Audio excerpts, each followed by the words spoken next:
Wealth Talks, where we talk about solutions, money, and other things that create wealth in your life. I'm Tom McFie, and John's here with me in the studio today. Good morning. And we have a special guest today, Ramon Lua, who is an agent with Life Benefits and a mentor. So welcome, Ramon. Well, thank you. Thanks for having me. Well, it's an honor and a privilege. And today we're going to talk about some things that people often bring up and use as maybe excuses or justifications of why the perpetual wealth code can't work for them, or they can't start right now, or some other things. And one of the biggest ones that comes around is, hey, I've got a financial guy that takes care of all my finances, and he makes a lot of money for me.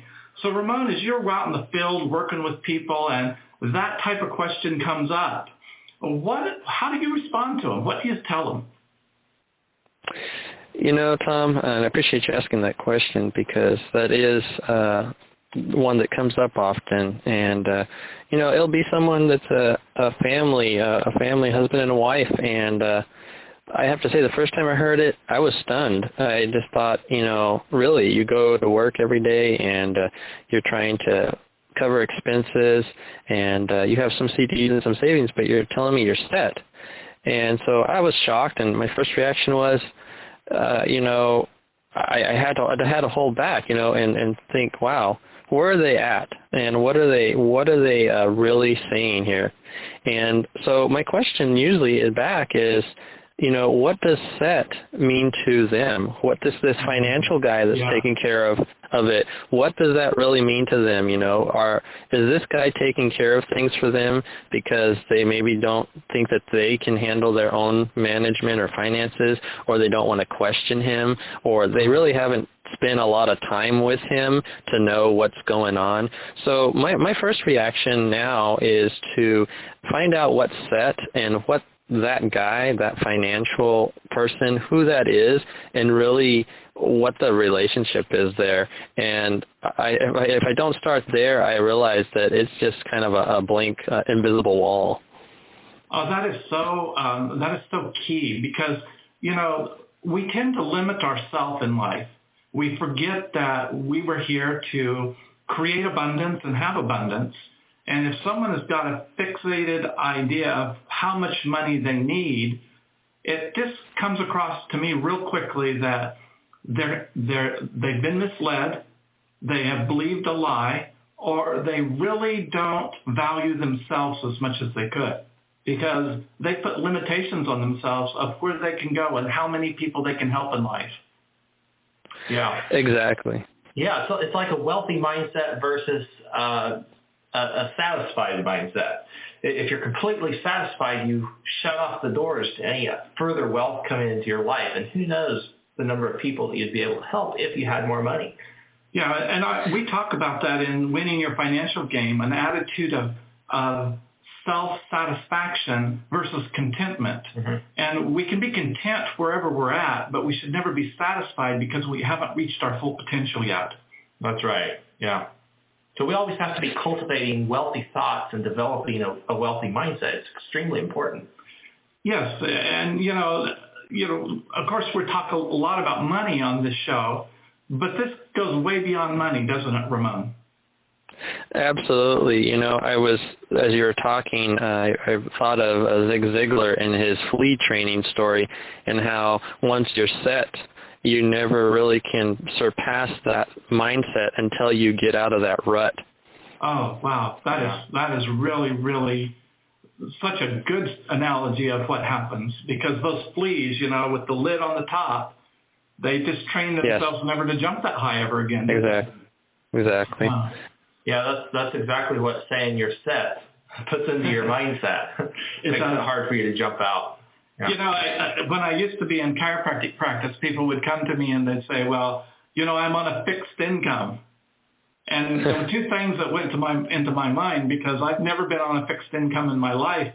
I've never known what the next paycheck is going to look like, or where the next income is going to come from, because we're entrepreneurs and we're out there working and making things happen, and we just have the faith that it's going to be there if we put in the service. So that always came through my head. But the other thing is, I felt sorry for them because they had capped themselves, and they were admitting that they could never get any higher than that in life. Yeah. Exactly. Well, another question that often bombards us with people is they just, kind of hold their hand up and turn their head to the side. They'll tell us, my CPA takes care of all that. Now, Ramon, I know this is a question dear to your heart because you went through the accounting program through college. You know what's behind being a CPA. So why don't you address that question for us? Absolutely. Thanks for the question again. Yeah, this one is very interesting because when someone says CPA, and they can mean a variety of things. They can actually mean a certified public accountant. They can mean someone that does their bookkeeping for them, or it could be a family member that is the most financially savvy, or the person that got appointed to do it.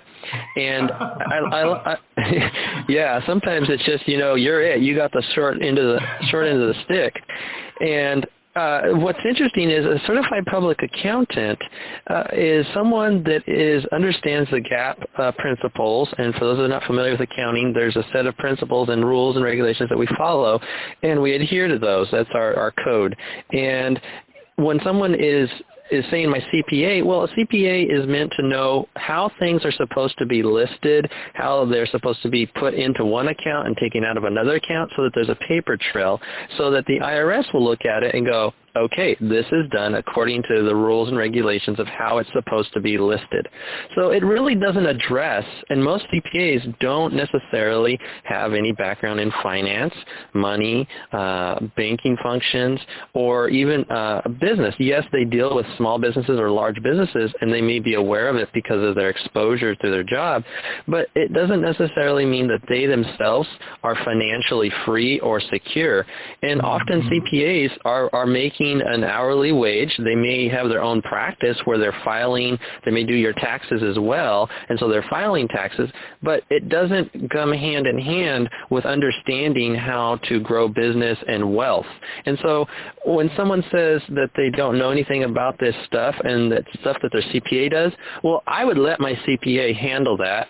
If he's an expert in that, I would. But when it comes to business and finance and knowing what the next best thing out there, a need that needs to be filled that you can do, only you're going to know how to do that. And a real business and entrepreneur is going to see that, and they need a CPA, much like you need a mechanic for your car.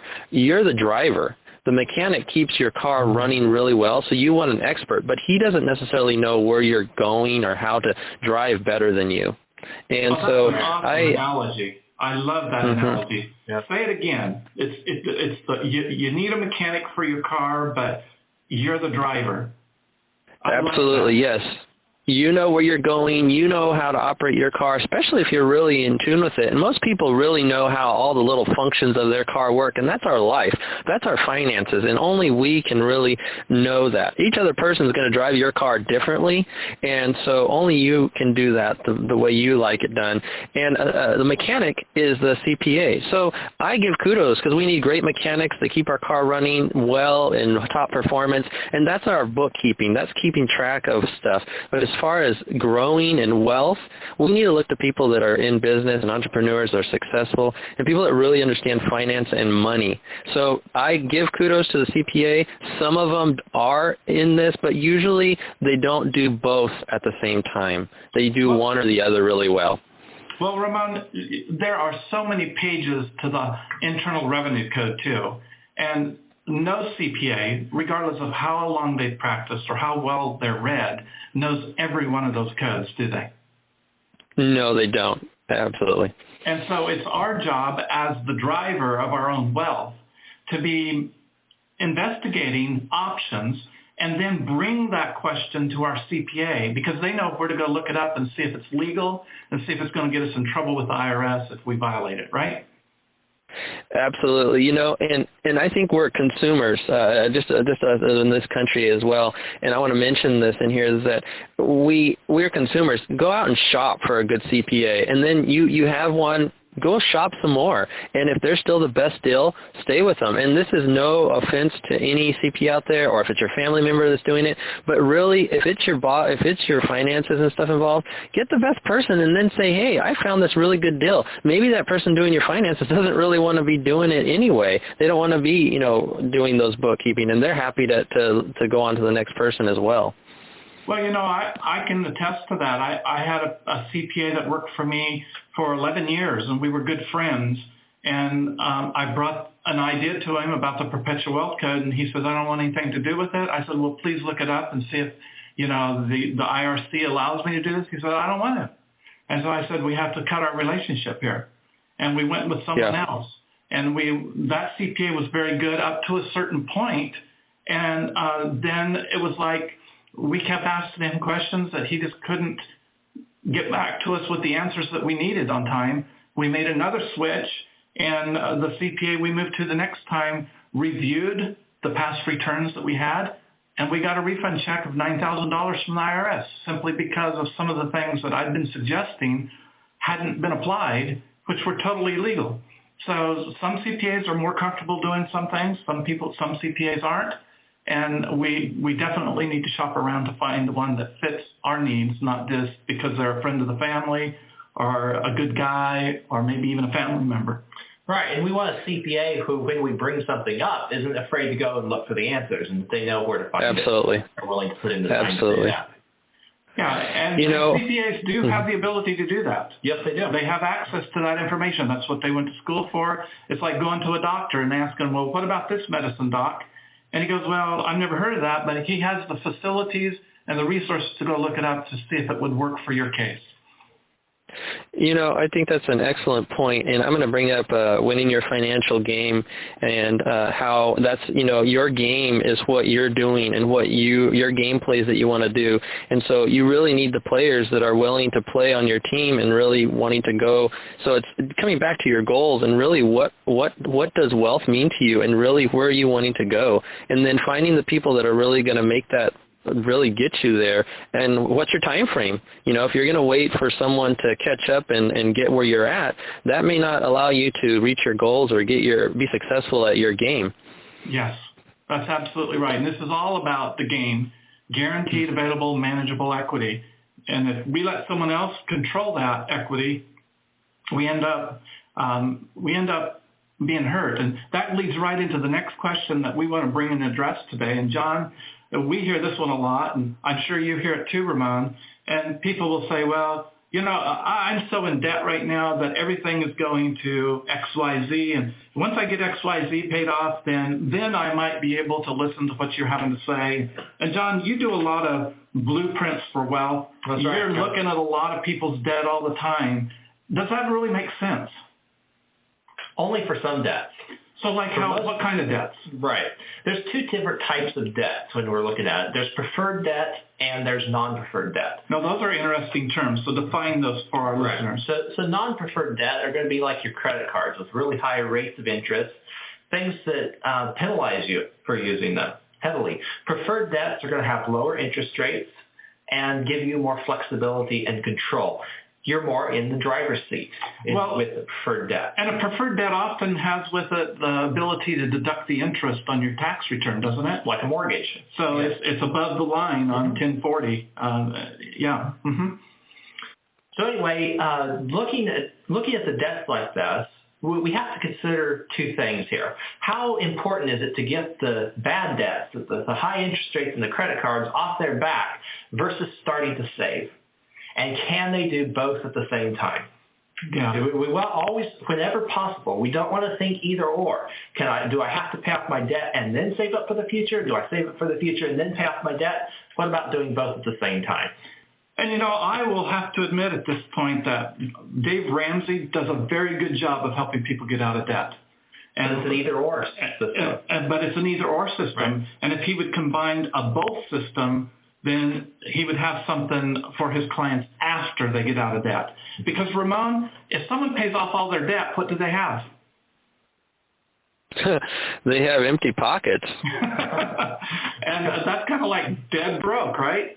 And nobody wants to be dead broke. Yeah, nope, I'm not going anywhere. Right. Just the other day, I heard something that if you have $10 in your pocket and no debts, that you're wealthier than 25% of Americans. So yes. How do you approach people with Ramon in your sphere that tell you, sounds like it might work, but I am just head over heels in debt, and I just need to get this cleared off. I'm in the Dave Ramsey program, or I'm following Susie Orman, or some other guru, and I'm just going to stick with their plan. Well, this is right here, I think, where most people are coming from with most of them. In the background, when we get down to it, there's some kind of debt. Student loans right now are just atrocious, and they really are kind of like an allergy to most people. They're just living with it. We went to school, we got the loans, and now we're looking for work. We have work, but the loans are still there, so it really is a burden. I've talked to a number of people that are, still well into their families, and they have a couple kids now, and stuff, and the loans are there. The student loans are just piling up. So I want to address that just a little bit, if I may. One of the things is that I like to look at here, when someone brings up the loans and they talk about this, sometimes they are really drowning. And so again, I want to find out what kind of load of loans they got and how much of their income that is requiring. And I come to this realization, though, it isn't a debt issue that we have. There's a money management need there, but it's really an income issue, because if we were producing and we were out and able to produce, we could gladly fulfill our student loans. It's not as if we don't wish to pay them off, but it's an income thing. So it isn't really a debt issue. Yes, the debt's there, but we have the debt that is becoming a burden because of the income issue. So it's really an income issue, and we need to go out there and get an income before we can even think about saving, because it's the ratio's off. And so, addressing income and how we can do that really satisfies that, and then people are happy. I would think most Dave Ramsey's aficionados would agree. If we had income, we could quickly or just continue to pay off our debts as we have.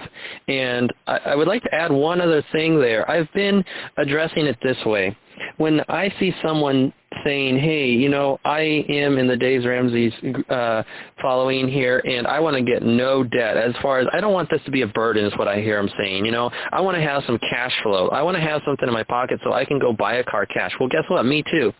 However, if I take all my income and I start throwing it at my debt, I have nothing left. And I just had a story yesterday of a fellow. He said, I'm an avid Dave Ramsey's follower.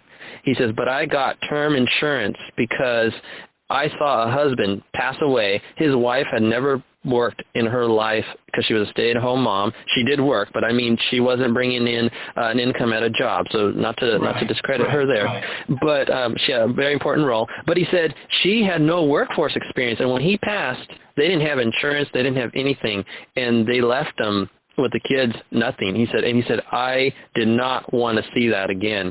He said they had no debt, but they had nothing. And so the people rallied around them and helped them out. But so he has, insurance. He and his wife have it for that very case. And he's thinking more about this now. And so one thing that I address that people that I want to touch on this, when they're paying off their loans and they're putting all their money towards it, this is what I've been saying. Just to start out, to get them realizing that they can swim and they don't need to drown, is that if you're throwing all your money at your debt, what if you didn't and you put it in a side account and you just met your obligations as you could? Stretch it out a little bit. Make the payments as little as you can for now so that you have some savings aside. Yes, you're going to have the debt. It's going to be there. But which do you prefer? You lose your job tomorrow, or something happens drastically in the family where income goes even down further. Do you think that the debt or the debt collectors are going to hold off? Or are they going to still want their payment? And if you have a side account, if you have money in a checking account or just a side in a shoebox, you're going to have something to live on, aren't you? That is so important, because people have a teenage mentality all through their life, thinking that it can never happen to me. And yet, we've seen those people die suddenly in their prime of life, not even when they're 40 years old. And all of a sudden, what happens to all the bills? And, every one of us have bills. We all live in a debt society. Debt is not the four-letter word that it's been made out to be. It's like you're saying, it's an income issue and a money management issue. And, I remember counseling a couple that had saved up $50,000 that wanted to buy a house in a very expensive part of the country, and that was going to be their down payment. And I told them, look, you put that $50,000 on a house and one of you dies, what have you left your spouse? You've left them 30 years of mortgage payments. Exactly. And they just took a breath in and they go, oh, I get what you're saying. Because if they will put that $50,000 toward life insurance over the next 4 or 5 years, not a $50,000 annual premium, but now if something happens to one of them, the house is paid for. Yes. It comes down, exactly. And that's the power that's behind the 10-20-70 rule, where 10% of the income is what we save, 20% goes to debt, and 70% is what we live on. And that balance really helps. The 10% can build our, quote, emergency fund, if that's what we want to call it. The 20% satisfies the creditors, and the 70% is, what we need to live on. And, when we approach creditors and say, look, this is what I have in my budget to pay you, and you can't really get any more, then they're often willing to negotiate with people. Because if we are spending more than 20% on our debt, our non-preferred debt, we're hemorrhaging. We're bleeding to death.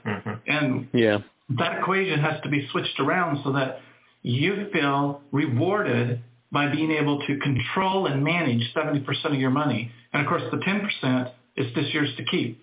It's just there to grow. And so... Very good. Well, Ramon, do you have any more comments? This has been an awesome call. I appreciate you taking time out of your day to be with us, and I know it's going to be very, very beneficial to all of our listeners out there. So do you have any final words that you want to share with our listeners today? Well, I just wanted to say thanks for having me on, and I appreciate it. It's been an honor to get a chat with you guys, and I just hope that we continue to hear more of this. This is really, really valuable stuff for folks out there to get. I'm sure there's a couple people just nodding their heads in agreement with you, and hearing someone else say it, I'm sure is got to be a reinforcement to help them know what they might start doing. Well, it's all about how many people we can help, and I just really appreciate your spirit and sincere efforts in reaching out and helping the people that never have really been exposed to this truth, because it really is liberating to be able to be your own money manager, to put the perpetual wealth in motion, to put the perpetual wealth code in motion, and not to feel like you're a slave anymore. That's right. Absolutely. Absolutely. It's really key. We want to have the right tools, and when we have the right tools and we know what's happening, it's a lot easier to know what we can do about it. It really puts us in the driver's seat, having the right tools. Like you were saying earlier, we want to be the driver of the car, not just the mechanic, or trusting the mechanic all the time to be the chauffeur as well. That's right. Exactly. And I think the Perpetual Wealth Code does a great job of that for people, and they kind of sometimes just stop and go, what? That's it? It's like that easy? It's doable. And then once they start doing it themselves, you just see smiles and light bulbs going off, because again, like you said, they're empowered to do it, and they're like, oh, I can do this. It's an automatic car. It's not a rocket ship. Well, something that a lot of people accuse us of, and I just want to say this as an example. They say, well, all you're doing is trying to sell life insurance. And the truth is that the Perpetual Wealth Code works without life insurance. You don't need to have life insurance. You don't need to buy a policy from us. What you do need to know is how money works. And I was working with a gentleman just the other day that has some savings, and he also has some debt, and he's paying 6.8% and 7.2% on that debt. And we just showed him how to take his savings and pay off that debt. and used the money he was paying his creditors to pay his savings account back. And in 3 years, he's got a ton more money there than if he would have just continued to pay his creditors, because his savings can't grow fast as what he's paying in interest.